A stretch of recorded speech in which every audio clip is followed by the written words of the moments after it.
వివరాలు చూద్దాం. దుబాయ్ విమానాశ్రయంలో మరోసారి రాకపోకలను అధికారులు నిలిపివేశారు. ఇరాన్ నుంచి మరోసారి దుబాయ్ విమానాశ్రయంపై డ్రోన్ దాడులు జరగడంతో అధికారులు అప్రమత్తమయ్యారు. ప్రస్తుతానికి తాత్కాలికంగా ఈ సేవలు నిలిపివేస్తున్నట్లుగా ప్రకటించారు. తదుపరి ఉత్తర్వులు వచ్చే వరకు ప్రజలంతా సహకరించాలని కోరారు. ప్రయాణికులు సిబ్బంది రక్షణ కోసమే ఈ నిర్ణయం తీసుకున్నట్లుగా తెలియజేశారు. ప్రస్తుతం ఇరాన్ ఇజ్రాయెల్ మధ్య భీకర యుద్ధం కొనసాగుతోంది. ఇరాన్పై యుద్ధం ప్రారంభమైన వెంటనే దుబాయ్ ఎయిర్పోర్టు మూసివేయగా ఆ తర్వాత తిరిగి సేవలను ప్రారంభించారు. అయితే కాసేపటి క్రితమే మరోసారి ఇరాన్ దాడులు మొదలుపెట్టడంతో దుబాయ్ విమానాశ్రయాన్ని మరోసారి మూసివేశారు అధికారులు.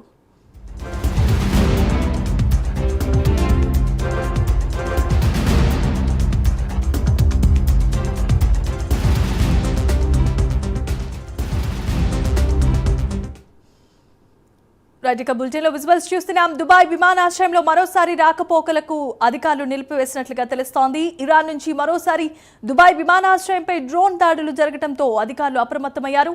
ప్రస్తుతానికి తాత్కాలికంగా తమ సేవలు నిలిపివేస్తున్నట్లుగా ప్రకటించారు.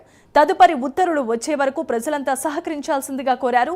ప్రయాణికులు సిబ్బంది రక్షణ కోసమే ఈ నిర్ణయం తీసుకున్నామని అంటున్నారు. ప్రస్తుతం ఇరాన్ ఇజ్రాయెల్ మధ్య భీకరమైన యుద్ధం కొనసాగుతున్న సంగతి తెలిసిందే. ఇరాన్పై యుద్ధం ప్రారంభమైన వెంటనే దుబాయ్ ఎయిర్పోర్టు మూసివేయగా తర్వాత తిరిగి ఈ సేవలను ప్రారంభించారు. అయితే కాసేపటి క్రితమే మరోసారి ఇరాన్ దాడులు మొదలుపెట్టడంతో దుబాయ్ విమానాశ్రయాన్ని మరోసారి మూసివేశారు అధికారులు.